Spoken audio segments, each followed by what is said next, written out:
Hello, welcome to the Opinionistics. I'm your host, John Malone. In this episode, no co-host, cause reasons, as always. Introducing from somewhere in Tennessee, Cece Robinson. Hi, how is everyone? Great. So, what is it that you do for a living? Well, when I'm not throwing on my superhero cape to rescue my characters from their dystopian shenanigans, I am a pastor and a director of finance at our local church. Nice, very good. So, what inspired you to go on the path that you're currently on right now? So in 2012, I had an all night dream. Now, I don't normally have all night dreams, but this was an all night dream. And I woke up and I was just very disturbed and perplexed. I saw my home nation, the United States, after a civil war that we fought over racial issues. I saw the destruction and the nuclear bombs that our enemies bombed us with in order to destroy us. And then I saw people being separated into their ethnic groups by a dictator. And I was so disturbed, even in my dream. But then it's almost like I fast forwarded 40 years and I saw teenagers growing up in our nation that had never met each other, had never met someone from another ethnicity because they've been locked behind walls their whole life. And so they'd grown up completely naive to any sort of cultural issues or racial division from the past. And they were curious. And I met my main characters at that time, Marcos, Rose, Harriet, and Jason, and I knew I had to tell their story. Interesting.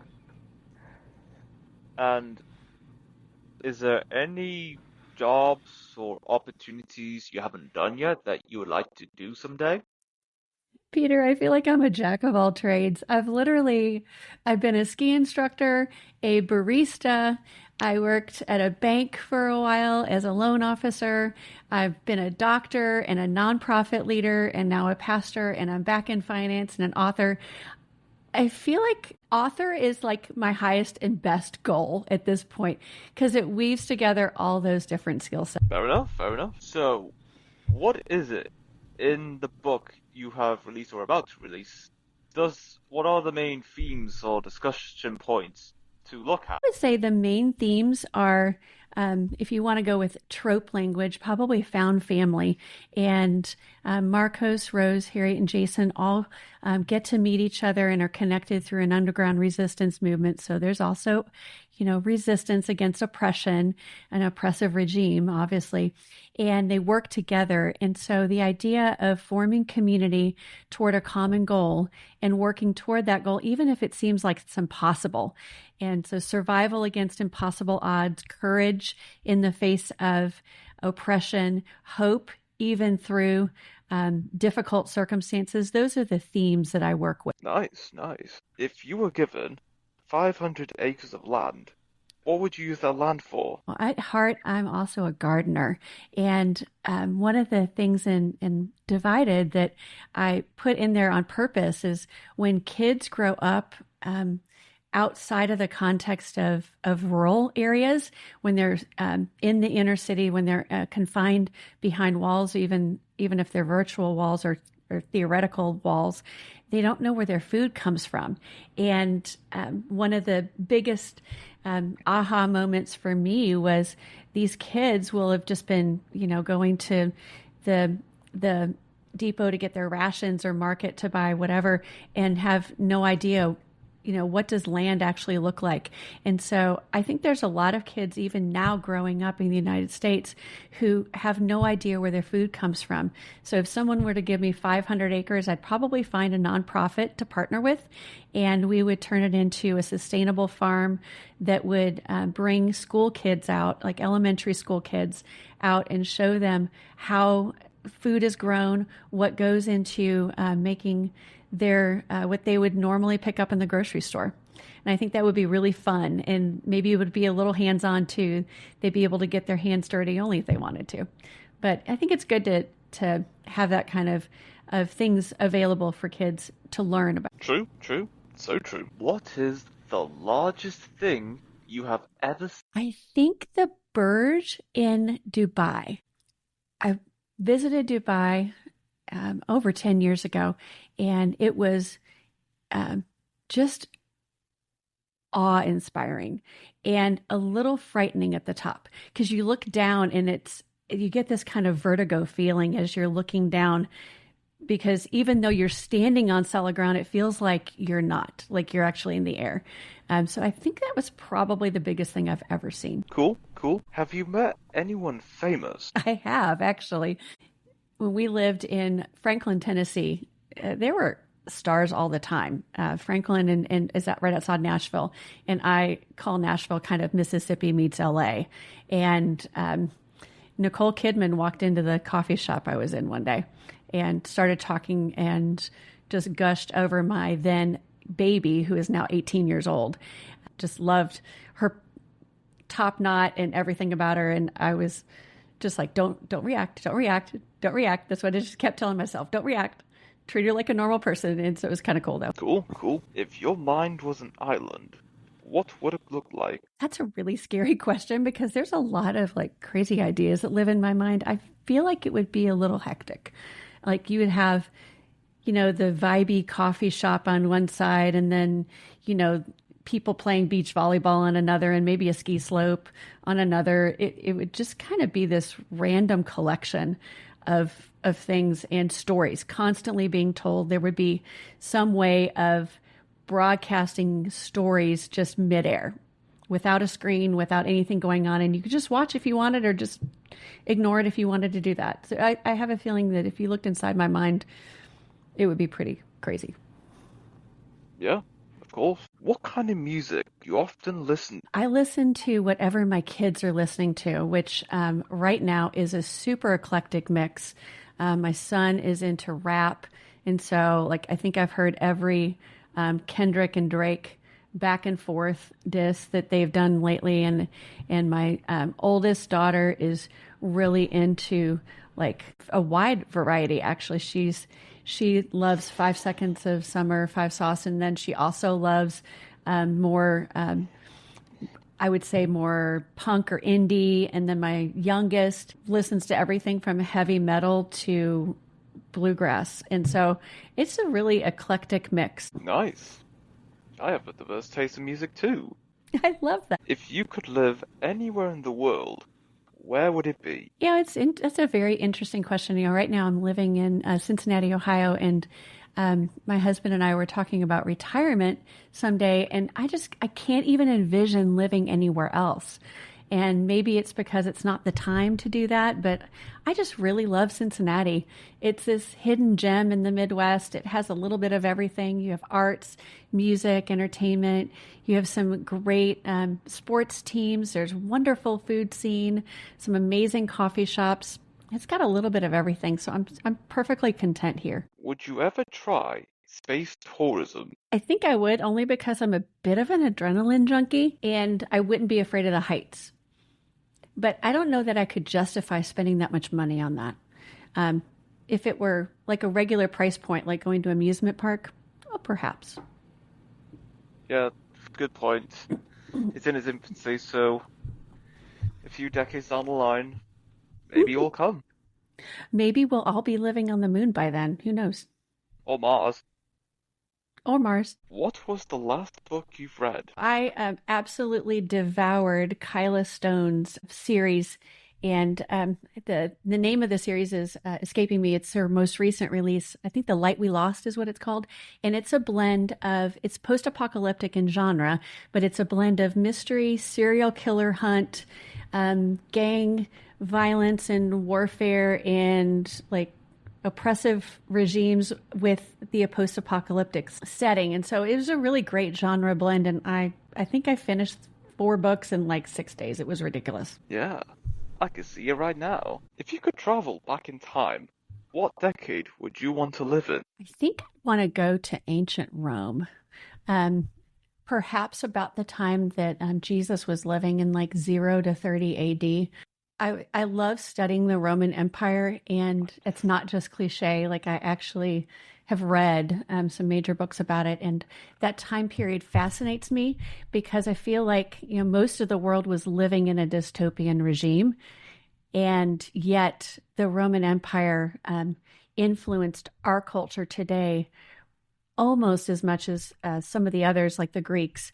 And so I would love to go back and just see for myself and understand. I think that would help me understand my time better. Yeah, of course. If someone wrote a book about you, what do you think its title would be? Oh gosh, that's a really great question and one I've never ever thought about. I think it would probably be like Unashamed or something of along that lines. Just because I've not shied back from taking huge risks in my life and doing some really crazy things. And I haven't, at least I try not to let fear hold me back. I mean, we all struggle with it, but it's been a battle that I've sought to win. Yeah, we've all had those moments. What could you give a 40-minute presentation on without any preparation? It would be several different things. Starting and running your own nonprofit, because I've done that a few times. Probably give a great presentation on, so you want to write a book and what does that look like to get it to market as an indie author. And then I love gardening, so I could probably do a short presentation on starting your own garden. Yeah, that'd be cool. Would you rather never use social media again or never watch another movie or TV show again? Oh, I would dump movies and TV show so fast. I prefer books strongly. And like in that age-old movie versus book, I'm always the book. Always. 100% all the time. I probably have never watched the movie. And so I wouldn't miss TV or movies. I definitely would miss the connection of social media, though. And I love meeting people that you would never get a chance to meet in person. That's a good point. What is your favorite type of day? My favorite day, like if the days are the same, I get so bored. So my favorite kind of day is a day when I have lots to do and people to talk to and something meaningful to work on, and probably also capped off with a good book and some coffee. Yeah, of course. What is the best way to start the morning? I always start my morning with that cup of coffee and then some Bible reading. It grounds my soul and helps me not be too concerned about the things of my own life. Yeah, sounds good. Yes, it is good. Would you rather speak all languages or talk to animals? Speak all languages.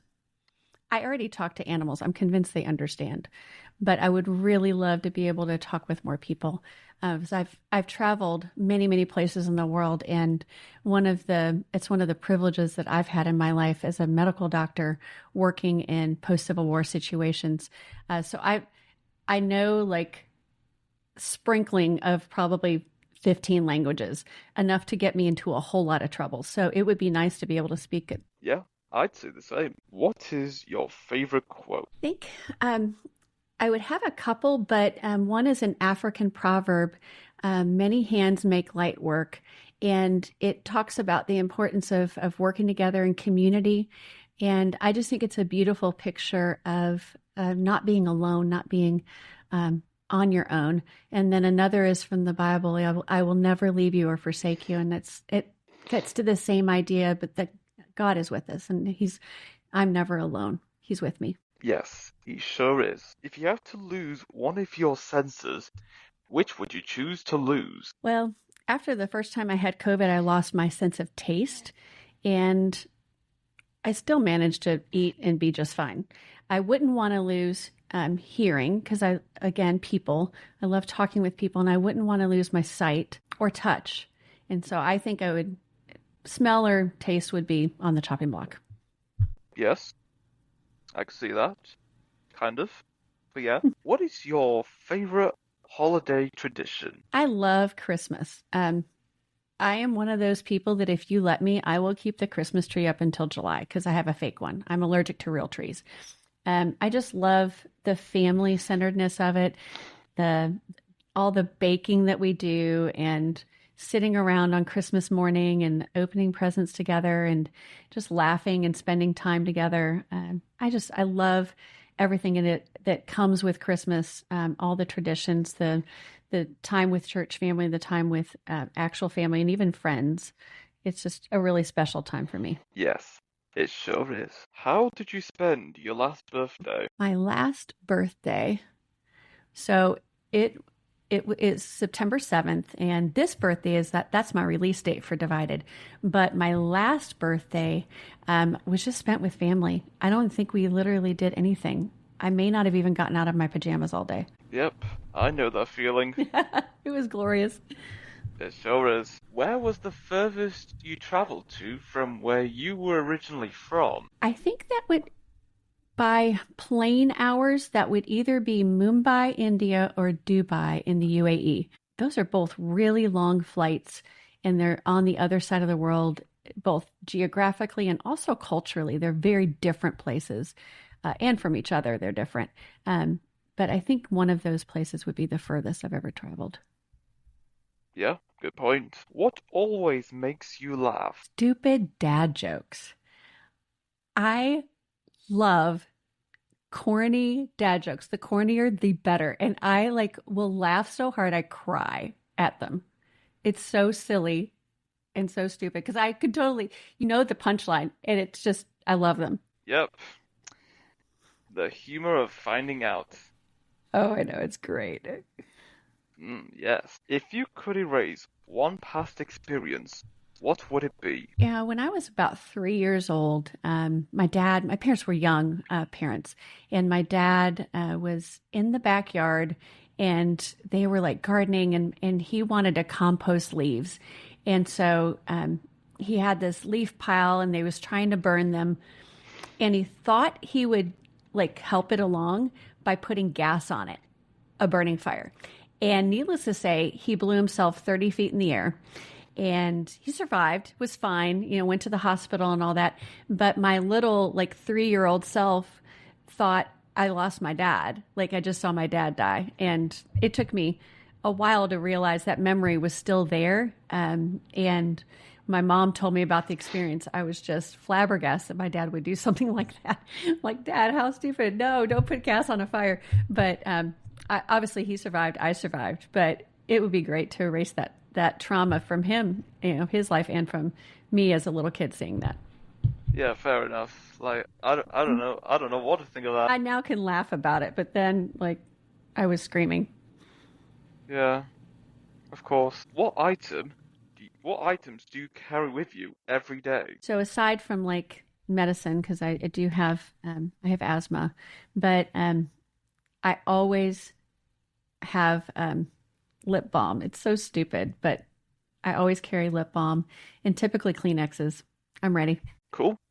What is your favorite summer activity? So I'm a swimmer, and I love swimming in the mornings in the summer, and just being there when the sun comes up and seeing the first threads of dawn from the pool. It's a really beautiful part of summer. Ah, yes.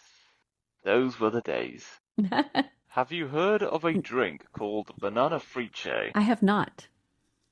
That's what a lot of people tell me. What could you change about your life if you could? I don't know that I would necessarily change anything. I'm super content. My daughter's looking for a job right now, so maybe that's the only thing, that she gets a job. Okay. That's cool. Have you ever experienced something supernatural? Yes, I have. All right then. What really needs to be modernized? I think how we deal with each other. One thing I've noticed is throughout the course of human history, when people have strong opinions, they tend to think they're right, often become disagreeable. I mean, we've seen this over the course of our history in wars and tribal disputes and other things that have brought violence into our into human history. And I would love to see us modernize how we deal with each other, how we disagree without becoming disagreeable. I would like that to happen. Yeah, I'm not sure it's ever going to, though, because that adherence to your own opinion is kind of rooted in our human soul, and there's not a lot that can get that out. Yeah, that's true. Everyone has their own opinions, and there's always going to be differences in how we think and how we view the world.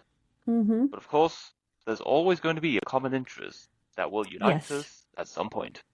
Yes, and that's my hope. Yes. Me too. Where do you see yourself 20 years from now? Well, hopefully I have a few grandkids by then. But I see myself continuing to write. I keep a note with ideas for new books, and there's a lot in there, and things that I would love to write, and projects that I've thought of. So I see myself continuing to write, continuing to publish books with a few grandkids in tow. That's nice. What's the most useful thing you own? That's a super interesting question. The most useful thing I own, probably a pen. You think about the power of a pen to communicate ideas, to bridge gaps in communication, to unite people, both literal and virtual, like figurative pens. I think that's the most powerful tool I own. Yes, I agree. And funnily enough, I'm holding one right now. Oh, look at that. So am I. Nice. What a coincidence. Would you rather be able to breathe underwater or have an agility of a cat? Oh, definitely breathe underwater. It would save a lot of time swimming. Yes, and you get to explore more of the Earth. Yes, no kidding. What flavor of ice cream do you wish existed? Oh, I generally I don't eat ice cream because of I'm allergic to eggs, but when I eat non like egg ice cream, when I eat the alternative ice creams, they're somewhat flavor limited.